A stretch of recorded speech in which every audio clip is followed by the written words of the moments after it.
Bitcoin, historical perspectives of cryptocurrency.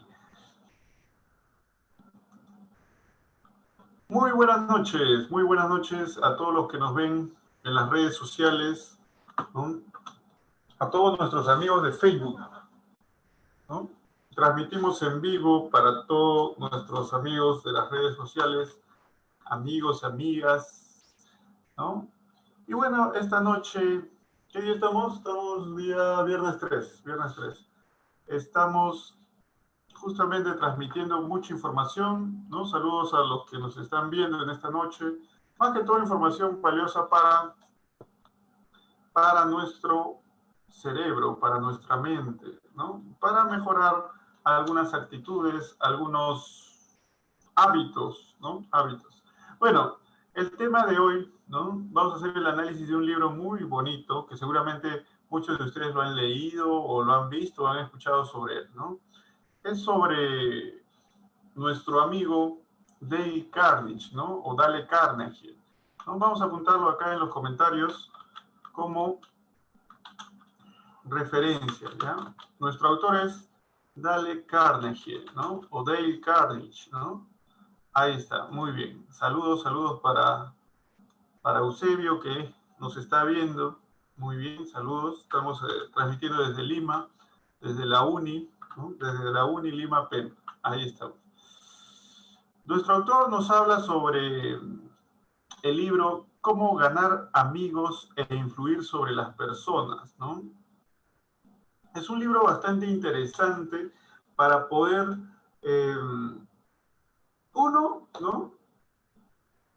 Poder conversar, poder interactuar, poder socializar con las personas y poder influir, ¿no? Todo líder influye sobre las personas, ¿no? Es una característica del líder, influir sobre las personas. Esta es una de las obras, ¿no? Que se llama Cómo ganar amigos e influir sobre las personas. Vamos a apuntar en los comentarios el título del libro de hoy, Cómo ganar amigos e influir sobre las personas, ¿no? Coméntenos si han leído este libro, ¿no? Y díganos también sus apreciaciones críticas. Cómo ganar amigos e influir sobre las personas, ¿no? Es un libro bastante interesante, ¿no? Y nosotros tenemos que compartir, ¿no? Libros interesantes, ¿no? También películas interesantes, canciones interesantes, para que podamos desarrollar nuestros conocimientos, nuestra carrera, ¿ya? Es muy bueno transmitir el conocimiento. Porque como dicen, mientras más enseñas, más aprendes, ¿no? Muy bien. Entonces lo colocamos en los comentarios el título de nuestra obra, ¿no? Literaria, Cómo ganar amigos e influir sobre las personas, ¿ya? Sobre las personas. Coméntenos si ya lo han leído, ¿no? A ver, coméntenos. Allí nos comentan si lo han leído, ¿ya? Vamos a ir trabajándolo capítulo a capítulo junto a otros libros muy importantes para el desarrollo personal, profesional, académico, cultural, ¿no? Y en general un desarrollo integral del ser humano, ¿no? Hay muchas obras que podemos compartir, siempre lean, es mi recomendación y la recomendación de muchas personas exitosas del planeta, ¿ya? Muy bien. Claro, nos recomiendan unos 20 minutos de lectura mínima de alguna obra, ¿no? Ahí está. Saludos para Max Guaynalaya, ¿no? Saludos para Kelly Curasma, para Cristian Cortés también, que nos ve esta noche, ¿no? A ver, coméntenos si han leído este libro, Cómo ganar amigos e influir sobre las personas, ¿no? Este es un ejemplar que ha vendido más de 15 millones de ejemplares, ¿no? Imagínese usted haber vendido 15 millones de ejemplares de su libro, ¿no? Bastante, ¿no? Ya próximamente tenemos que llegar a esas ligas, ¿no? Les recomiendo que hagan sus libros, también tienen mucha experiencia ustedes, ¿no? Dentro de sus sectores, dentro de sus trabajos, dentro de su academia en este caso, ¿no? Muy bien. ¿Cuáles son los objetivos de este pequeño libro? Es un libro pequeño, pero poderoso, potente. Cómo ganar amigos e influir sobre las personas, ¿no? Siguen sumándose a la transmisión en vivo de viernes por la noche, ¿no? Es muy importante seguir compartiendo el conocimiento, ¿no? Ahí nos saluda Ronald, ¿no? Muy bien, buenas noches, Ronald, ¿no? A ver quién más nos está viendo. Acá se puede ver, creo que todos los que pueden visualizar. Muy bien, ¿no? Saludos, buenas noches a todos. Estamos analizando nuestro libro del día de hoy, ¿no? Una píldora de lectura, ¿no? Y tenemos como fondo también un cohete espacial, ¿no? Me encanta justamente todo lo que tiene que ver con la tecnología espacial, ¿ya? Entonces vamos con ello, vamos con ello. A ver, este libro de 15 millones de vistas, ¿no? 15 millones de ventas, nos habla sobre 3 tópicos, 3 preguntas. El primer tópico es, ¿cuáles son las 6 maneras de gustar a la gente, ¿no? Y la gente se convierte en un cliente, la gente se convierte, por ejemplo, ¿no? En tu jefe, la gente se convierte en un proveedor, o sea, hablar de la gente es hablar del día a día, ¿no? Y nosotros le vendemos a la gente, ¿no? No le vendemos a las máquinas, no le vendemos a los animales, no le vendemos a la gente. Bueno, a los dueños de los animales le podemos vender, ¿no? También. A ver, saludos, saludos al ingeniero Jimmy Vilca también. Uy, Jimmy se aprendió. Jimmy se ha leído este libro. Jimmy, ahí está, Jimini, muy bien, a los tiempos, colega, ¿no? ¿Cómo ganar amigos e influir sobre las personas, ¿no? Jimini es experto en temas tanto cuantitativos como cualitativos, ¿no? Saludos a Carlitos Chunga, a Nils, que nos ven esta noche. Saludos, estimados amigos, colegas. No, estamos analizando el libro Cómo ganar amigos e influir sobre las personas de Dale Carnegie o Dale Carnegie, ¿no? Acá lo observamos, ¿no? A través de las cámaras oficiales del comercio. Ahí está, muy bien. Haciendo cherry. No, para nada, para nada. Bueno, hay 3 preguntas que nos dice el autor, ¿no? Primero, ¿cuáles son las 6 maneras de gustar a la gente? Ya, esa es la primera pregunta. La segunda pregunta es, ¿cuáles son las 12 maneras de hacer que los demás piensen como usted? ¿Se ha dado cuenta que muchas personas no piensan como usted y le llevan la contra, ¿no? ¿Se ha dado cuenta de eso? Siempre en el grupo hay alguien que le dice, no, no se deben hacer así las cosas, ¿no? Entonces, la segunda pregunta es, ¿cuáles son las 12 maneras de hacer que los demás piensen como usted? La tercera pregunta de este libro, muy bueno y recomendado para usted que trabaja, que estudia, ¿no? Que es padre de familia, que es enamorado, que es, bueno, que es prácticamente multifuncional, como la impresora, ¿ya?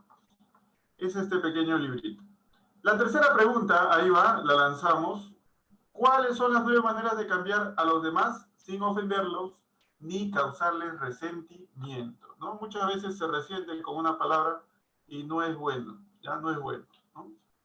Bueno, a ver, vamos a ir al primer capítulo inmediatamente y nos habla, ¿no? Hay que ir por partes, por pequeñas dosis para calmar la sed del conocimiento que tienen y también para aplicar estas enseñanzas, ¿no?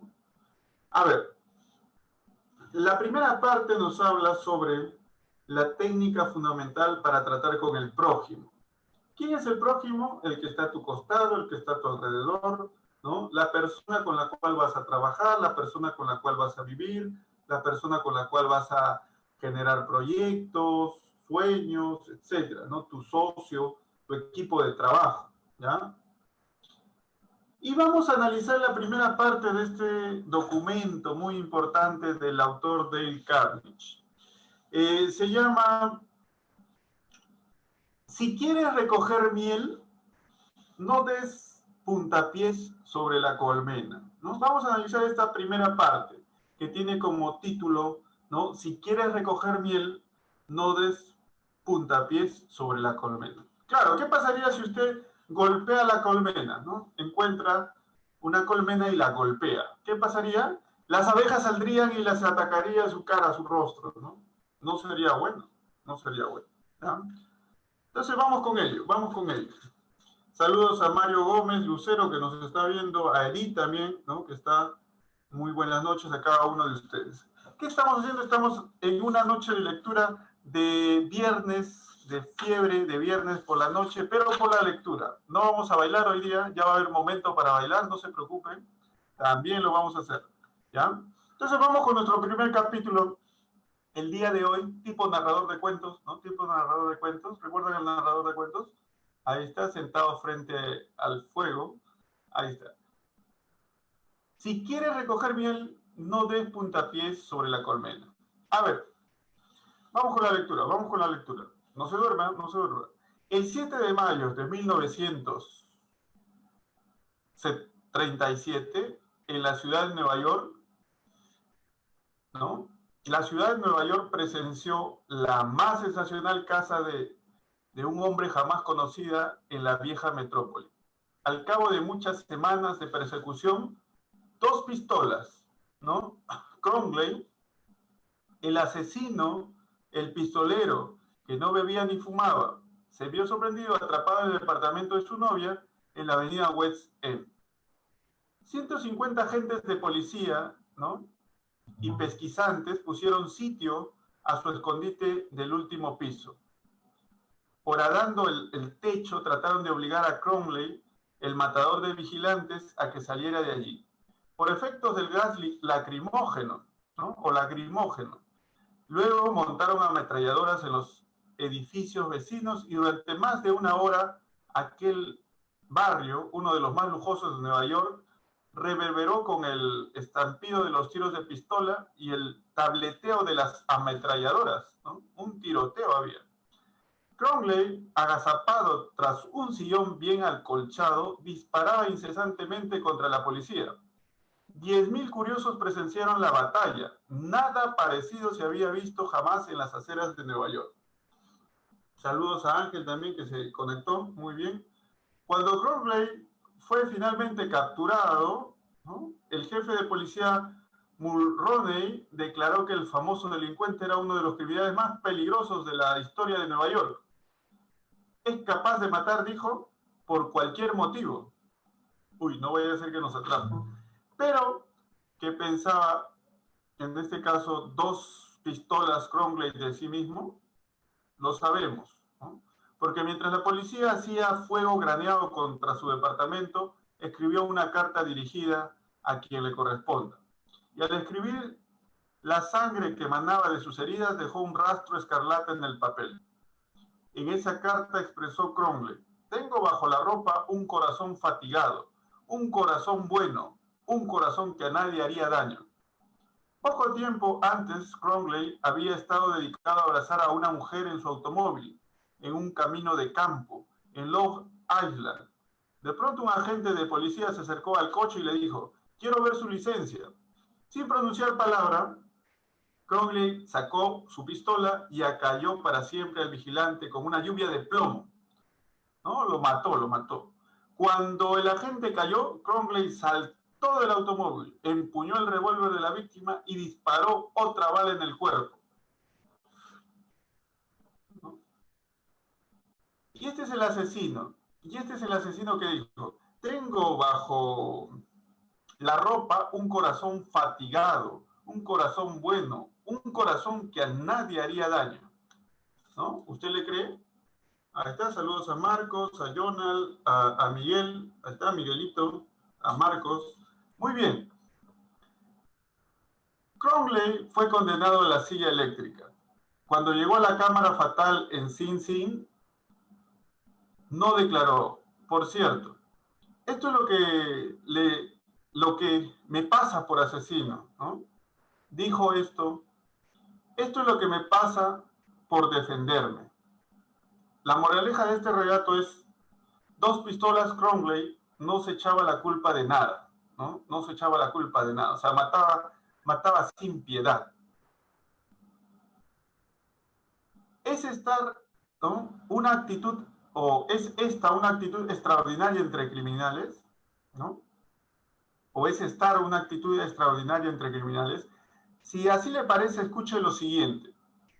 He pasado los mejores años de la vida dando a los demás placeres ligeros, ayudándoles a pasar buenos ratos, y todo lo que recibo son insultos, la existencia de un hombre perseguido. Quien así habla es Al Capone, ¿no? Si el mismo que fue enemigo público número 1, el más siniestro de los jefes de bandas criminales de Chicago. Capone no se culpa de nada, se considera en cambio un benefactor público, ¿no? Tipo Robin Hood, Saludos a Palacios, a Jefferson. A ver, ¿qué más? Seguimos por acá. Y lo mismo pasaba con Doug Schultz, antes de morir por las balas de otros pistoleros en Newark. Doug Schultz, uno de los más famosos criminales de Nueva York, aseguró en una entrevista para un diario que él era un benefactor público, y lo creía, ¿no? O sea, hay algo en común en todos estos personajes, ¿no? Al Capone, Crowley, Dos Pistolas Crowley, Doug Schultz, ¿no? Creían que ayudaban al público, matando gente, ¿no? Matando al prójimo.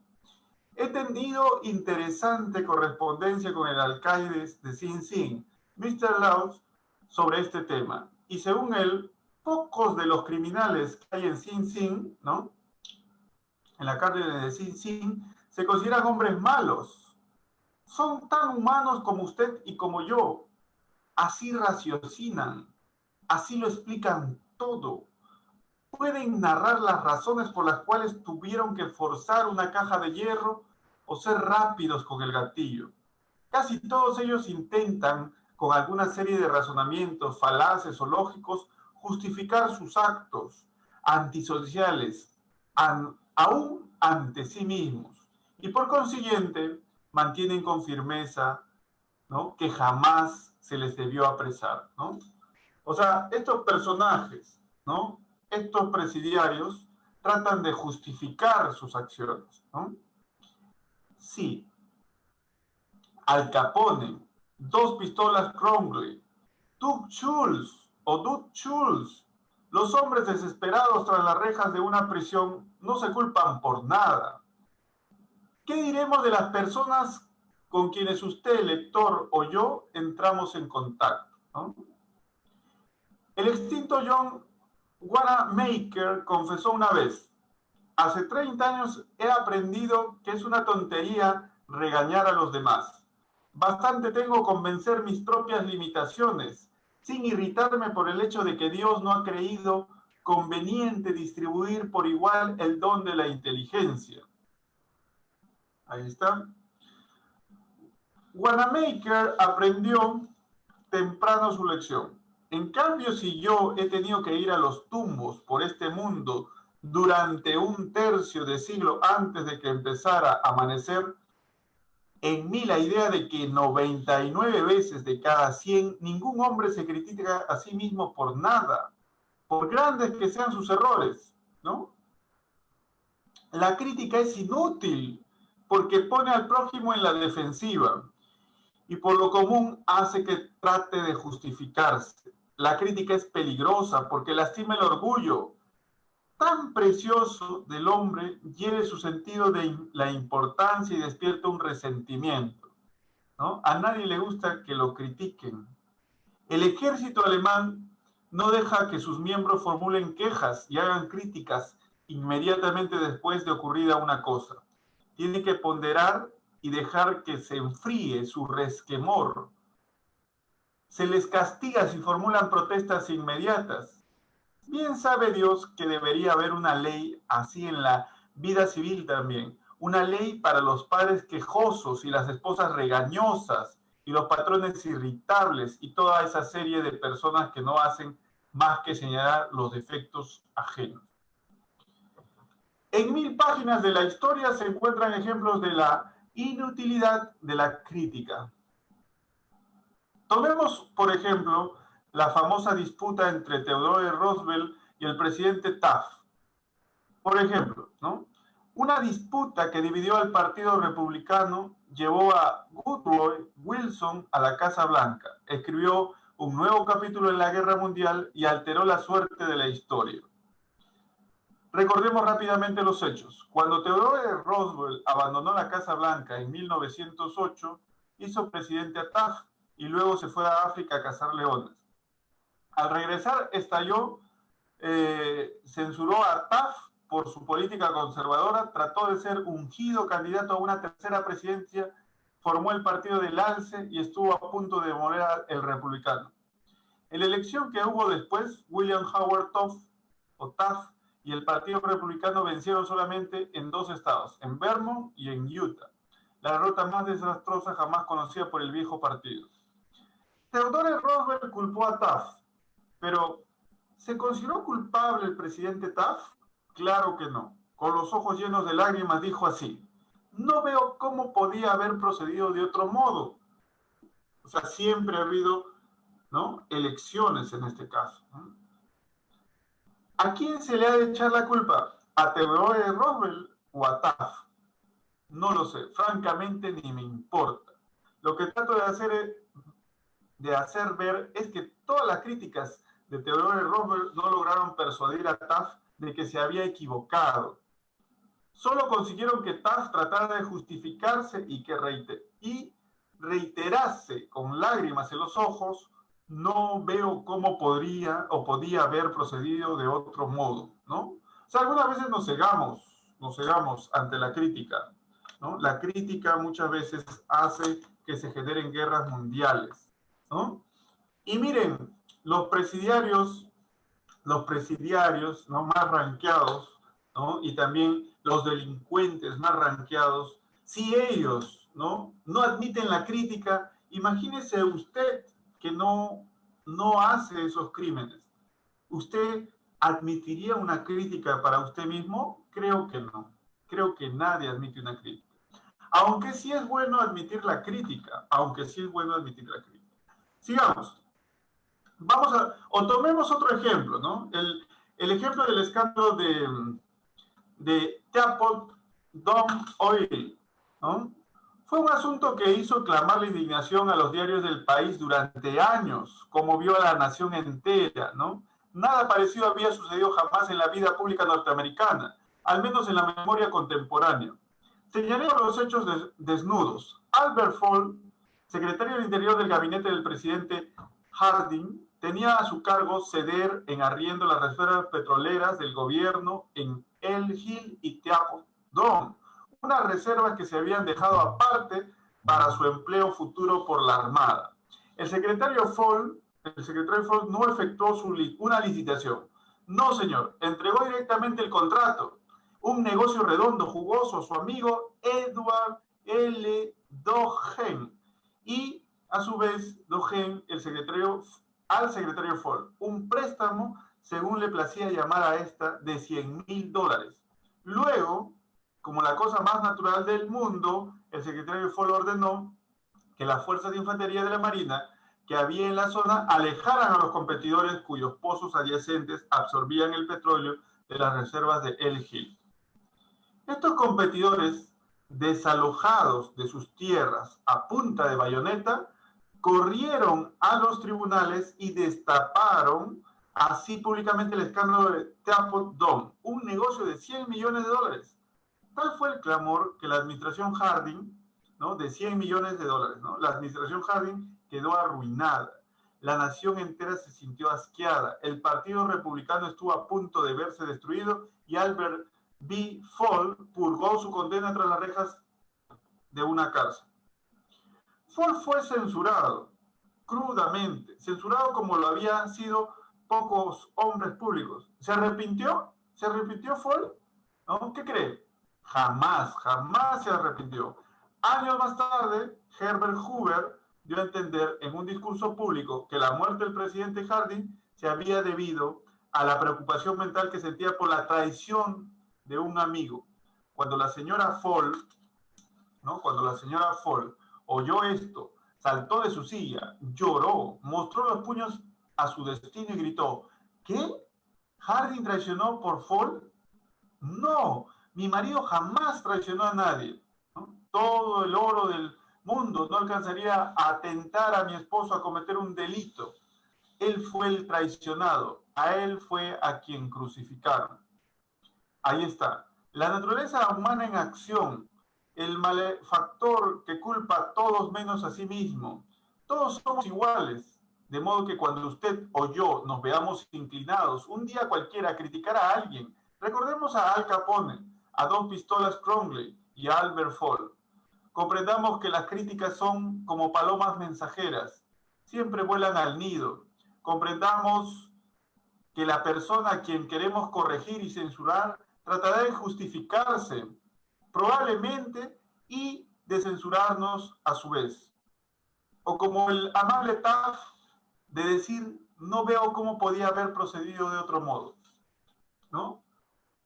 Ahí está, saludos a Daniel, a Enor, a Diago, que nos ven también. Buenas noches con todos. Estamos en fiebre de viernes por la lectura, fiebre de viernes por la lectura, ¿no? Amantes de la lectura, estamos analizando el libro Cómo ganar amigos e influir sobre las personas, ¿no? Una edición que ha vendido más de 15 millones de ejemplares en el planeta Tierra, escrito por uno de los más grandes escritores con respecto a estos temas de, ¿no?, de las emociones, del liderazgo, de la personalidad, como es Dale Carnegie, ¿no? Dale Carnegie o Dale Carnegie. Abajo he colocado el libro, ¿no? El libro, en este caso, de nuestro autor y el nombre del autor, para que puedan ustedes también adquirirlo o leerlo, en este caso, ¿ya? En la mañana del sábado, el 15 de abril de 1865, Abraham Lincoln yacía moribundo en el dormitorio de una pobre casa de hospedaje frente al teatro de Ford, donde Booth había atentado contra él. El largo cuerpo de Lincoln, ¿no?, estaba tendido en diagonal a través de una vieja cama que era demasiado corta para él. Una mala reproducción del famoso cuadro La Feria de los Caballos de Rosa Bonheur pendía sobre la cama y un mortecino mechero de gas daba escasa luz amarillenta. Cuando Lincoln agonizaba, el secretario de guerra Stanton dijo: aquí yace el más perfecto gobernante que ha conocido jamás el mundo. ¿Cuál era el secreto de los triunfos de Lincoln en su trato con los hombres? Yo he estudiado durante años la vida de Abraham Lincoln y dediqué 3 años enteros a escribir y repasar el libro titulado Lincoln, el desconocido. Creo haber hecho un estudio tan detallado y minucioso de la personalidad y la vida privada de Lincoln como es posible que se haga un ser humano, ¿no? Que haga un ser humano. Realicé un estudio especial del método Lincoln para tratar con sus semejantes. ¿Se dedicaba a criticarlos? Sí, pues, ¿no? Sí. ¿No? Cuando joven, en el Pigeon Chick Valley, en Indiana, no solamente criticaba, sino que escribía cartas y poemas para burlarse de los demás y los dejaba en los caminos campestres en la seguridad de que alguien los encontraría. Una de esas cartas despertó resentimiento que duraron toda una generación. Aún después de empezar a practicar leyes como abogado en Springfield, Illinois, Lincoln atacaba abiertamente a sus rivales en cartas que publicaban los periódicos, pero se excedió. En el otoño de 1984 se burló de un político irlandés, vano y batallador, que se llamaba James Shields. Lincoln lo censuró crudamente en una carta anónima publicada en Springfield Journal. El pueblo entero estalló en carcajadas. Shields, sensitivo y orgulloso, hirvió de indignación. Descubrió quién había escrito la carta, saltó en su caballo, buscó a Lincoln y le desafió en duelo. Lincoln no quería pelear, se oponía a los duelos, pero no pudo evitarlo sin menoscabo para su honor. Tuvo la elección de las armas. Como tenía brazos muy largos, escogió sables de caballería, tomó las lecciones de esgrima de un militar de West Point, y el día señalado, él y Shields se encontraron en un banco de arena del Mississippi, dispuestos a luchar hasta la muerte. Por último, por fortuna, al último momento intervinieron los padrinos y evitaron el duelo. A ver, seguimos analizando este pequeño libro, ¿no? Él fue el incidente personal más significativo en la vida de Lincoln. Resultó para él una lección de valor incalculable en el arte de tratar con los demás. Nunca volvió a escribir una carta insultante, nunca volvió a burlarse del prójimo y desde entonces casi nunca criticó a los demás. Una vez tras otra, durante la Guerra Civil, Lincoln puso un nuevo general al frente del ejército de Potomac. A cada uno a su turno. McClellan, Pope, Burnside, Hooker y Meade. Cometió algún trágico error e hizo que Lincoln recorriera su despacho a grandes pasos, presa de la desesperación. Media nación censuraba acrementemente a estos generales incompetentes, pero Lincoln, sin malicia para nadie, con caricia para todos, conservaba la calma. Una de sus máximas favoritas era: no juzgues si no quieres ser juzgado. Y cuando la señora Lincoln y otras personas hablaban duramente de la gente del sur, Lincoln respondía: no lo censuréis. Son tal como seríamos nosotros en circunstancias similares. Pero si un hombre ha tenido alguna vez la ocasión de criticar, ese hombre ha sido Lincoln. A buen seguro. Tomemos un ejemplo. La batalla de Gettysburg se libró en los primeros 3 días de julio de 1863, en la noche del 4 de julio. Lee comenzó a retirar, o su retirada hacia el sur, en tanto que una gran tormenta inundaba impecable la tierra. Cuando Lee llegó a Potomac con su ejército en derrota, encontró un río hinchado, embravecido, imposible de pasar ante sus tropas, y un ejército unionista victorioso tras ellas. Lee estaba como en una trampa, no podía escapar. Lincoln lo advirtió. Ahí se presentaba la oportunidad como enviada por el cielo. La oportunidad de copar el ejército de Lee, la oportunidad en este caso y el término inmediato de la guerra. Así pues, con un hálito de gran esperanza, Lincoln ordenó a Meade que no convocara su consejo de guerra, que atacara inmediatamente a Lee, ¿no? Lincoln telegrafió estas órdenes y envió un mensajero especial a Meade para instalarle en la acción instantánea. ¿Qué hizo el general Meade? Exactamente lo contrario de lo que se les decía. Convocó un consejo de guerra en directa violación de las órdenes de Lincoln. Vaciló, se dejó de estar, telegrafió toda suerte de excusas, se negó rotundamente a atacar a Lee.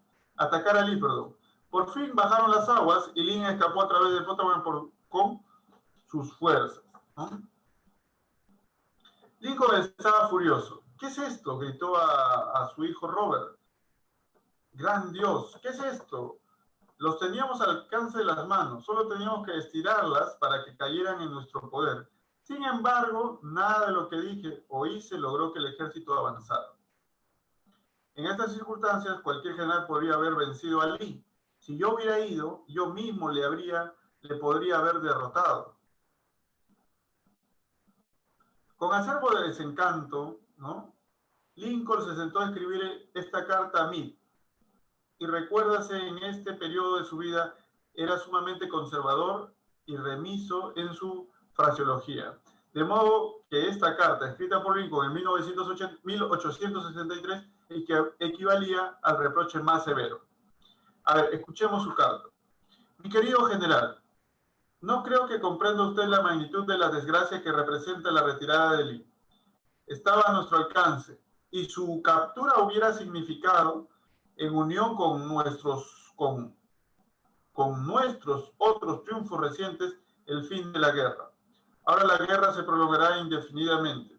Si usted no consiguió atacar con fortuna a Lee el lunes último, ¿cómo logrará hacerlo ahora al sur del río y cuando solo puede llevar consigo unos pocos hombres, no más de los 2/3 de la fuerza de que disponía entonces? Sería irrazonable esperar, y yo no lo espero, que ahora pueda usted lograr mucho. Su mejor oportunidad ha desaparecido y estoy indecidiblemente angustiado a causa de ello. ¿Qué habrá hecho Meade al leer esta carta? Meade no vio jamás esta carta. Lincoln no la despachó. Fue hallada entre los papeles de Lincoln después de su muerte, ¿no? Interesante. Creo, y esto es solo una opinión, que después de escribirle a Lincoln, miró por la ventana y se dijo: un momento, tal vez no debiera ser tan precipitado. Me es muy fácil aquí sentado en la quietud de la Casa Blanca ordenar a Meade que ataque, pero si hubiese estado en Gettysburg y hubiese visto tanta sangre como ha visto Meade en la última semana, y si mis oídos hubiesen sido horadados por los clamores y los gritos de los heridos y moribundos, quizá no habría tenido tantas ansias de atacar.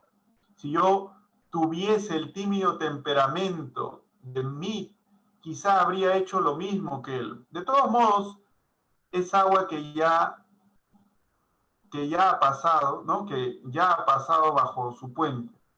Si envío esta carta, calmaré mis sentimientos, pero haré que Meade trate de justificar sus actos, ¿no?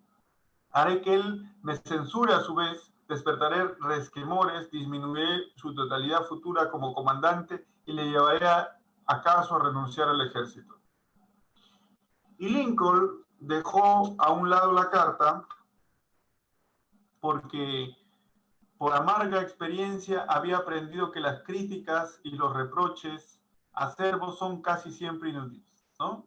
Conclusión, ¿no? No críticas, ¿no?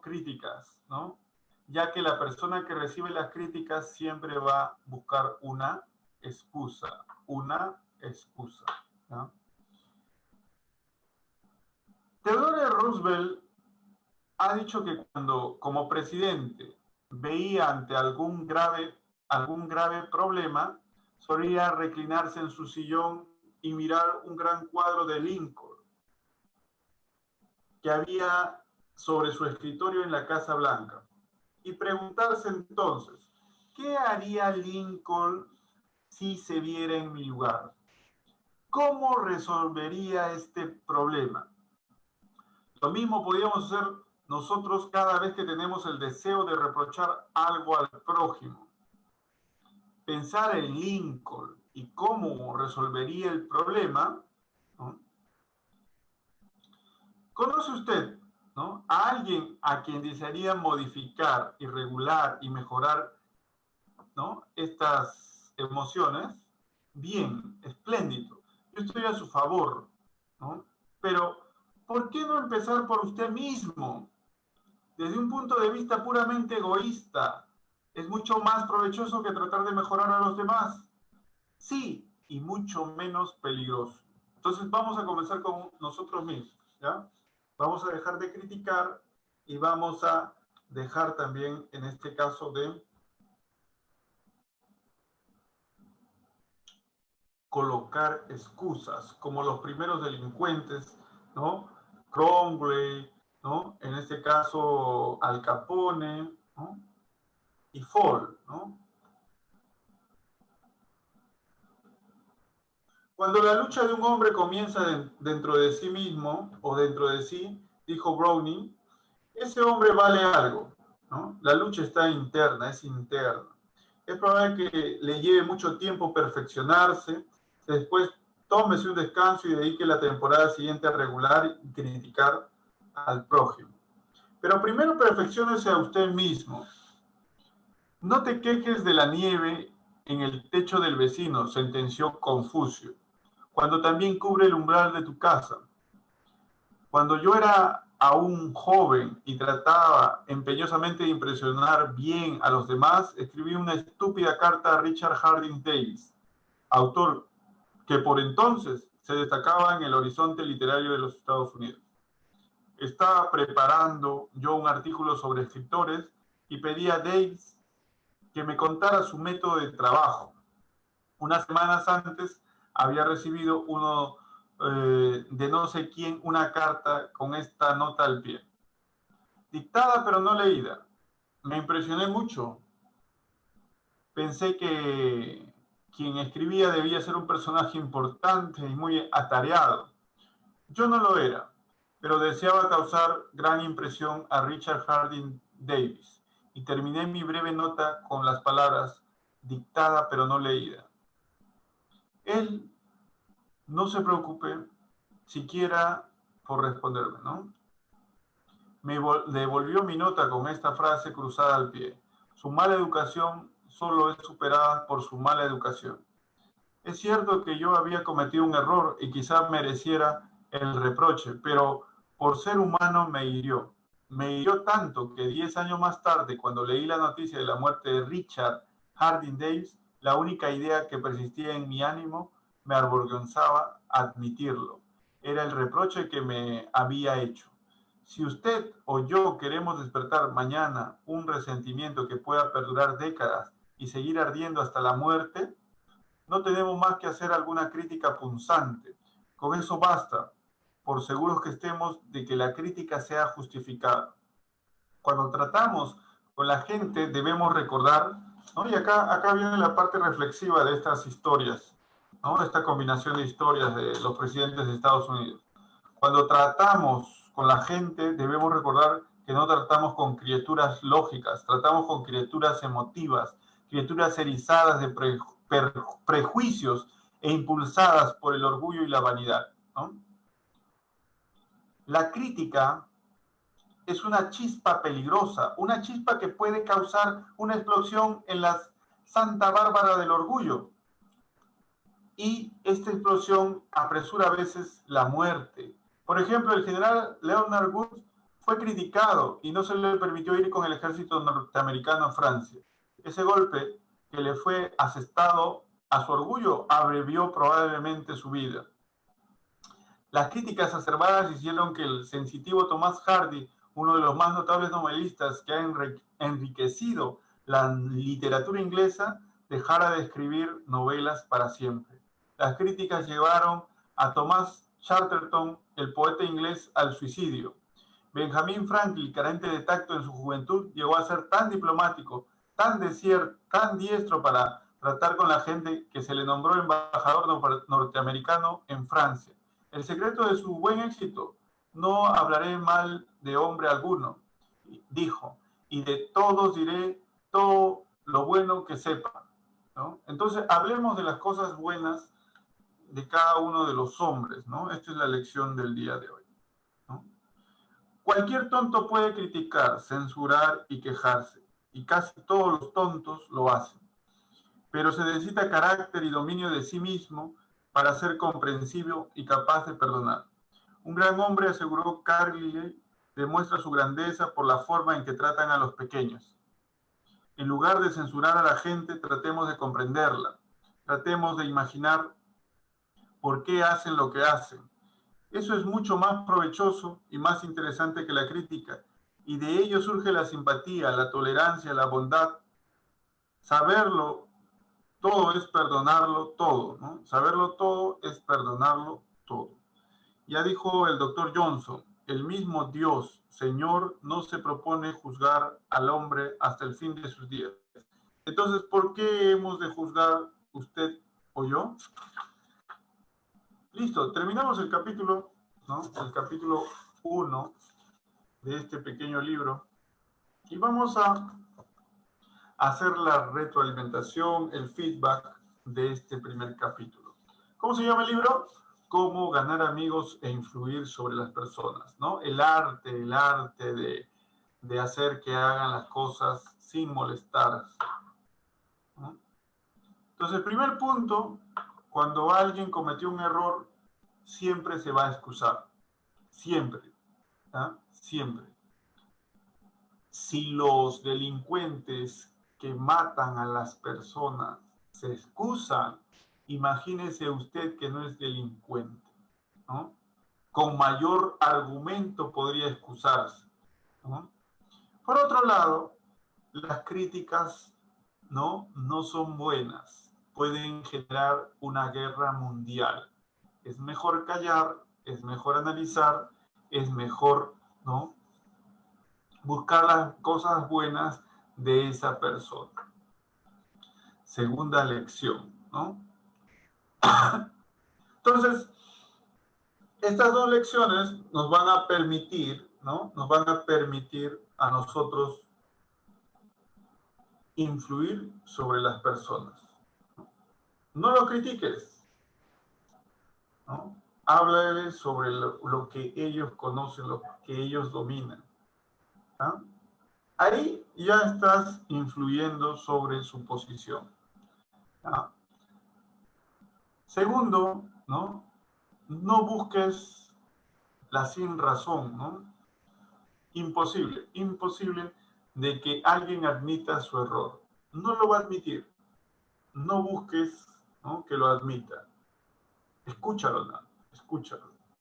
Bueno, ¿no?, hemos finalizado el capítulo de hoy, el capítulo 1, ¿no?